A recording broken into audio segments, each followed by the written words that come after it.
Hey everyone. Today I will be giving you guys a brief introduction to scilab. Scilab to me, it's a very powerful processing tool. Like it has one of the powerful integration tools in it. If you're familiar with MATLAB, therefore Scilab should be easy for you. I don't really think that you should even be doing Scilab if you can do MATLAB, but maybe because you don't wanna spend money or something like that. But it's more or less like MATLAB. What makes Scilab nice is because it's free. It's free. You can get it online. So if you're really new, you're starting with this program and all that.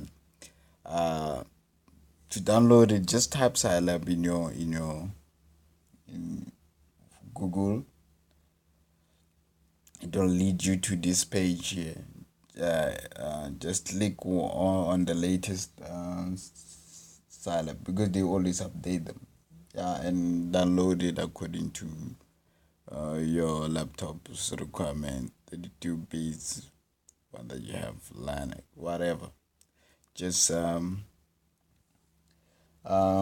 go in there and you download. I have scilab already in my PC, so I don't need to download it myself.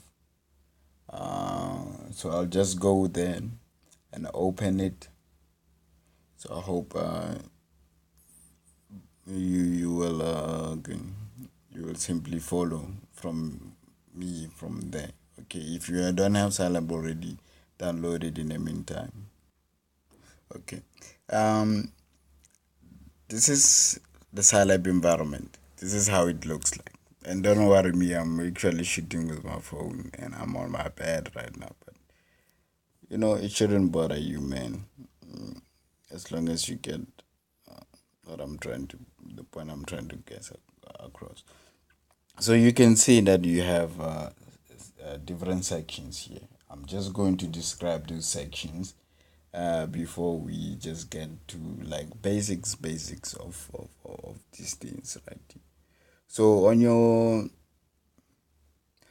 your top right, this is the variable browser. So every time you type in, you sort of describe a variable, it will register in this section right here. So let me just point, yeah, in this section right here. That's where it will register. So you will see different values popping up here. For example, let me see, this is a console. That's where you run your program to see if it's performing according to whatever. So if I write h is equals to 5 there, it will register in the console, in the variable browser. Just to keep off track things, you might never even use that, but like, just for the sake of introduction, yeah. And this guy right here is a command history. It's what you have computed before. So, for example, you can see that I've just wrote h is equals to 5. That's the last computed thing in my console. So it will always write that. Alright. So exit, that's the last thing that I said before I wrote h. So it will simply go up there to register everything that you might be looking for. So if you wanna see what you did before, you can simply go to the section here. And this one is your directory. These are all the folders in your current directory. So all these folders are there. And like if you wanna read something from scilab, um, it should be in a directory, which is why it's very important to work in the required directory. And then here are simply some of the your editing tools. Here, what I normally use myself is this guy right here, help.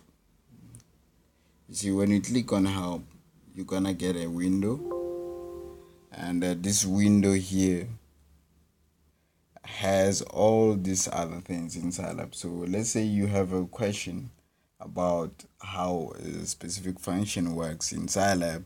You will simply go there, try to type it. Let's say you want to know how add works, addition. It will give you some suggestion, and you will simply read here and what those functions are doing and everything.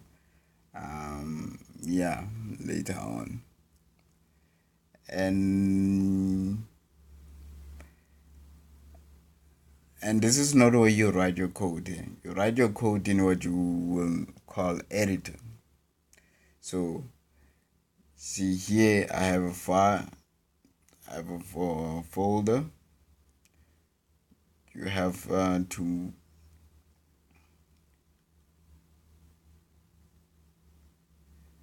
create a new one.